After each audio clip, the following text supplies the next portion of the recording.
According to China EV Post, Toyota is in talks with Shanghai authorities to build a wholly owned factory for Lexus electric vehicles.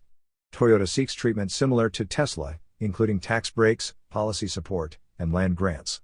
Tesla's Shanghai factory started construction in January 2019 and began delivering Model 3 sedans in January 2020 and Model Y crossovers in January 2021. Toyota's new factory aims to produce electric vehicles for the premium Lexus brand. Shanghai authorities are open to more foreign investment but may need central government approval. Toyota's market share in China is declining, with GAC Toyota's sales down 14.8% year-on-year to 292,377 vehicles. This ranks GAC Toyota 7th among the top 10 selling car brands in China.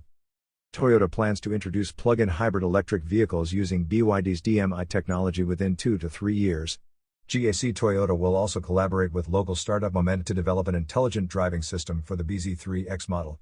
You are listening to Yuan News.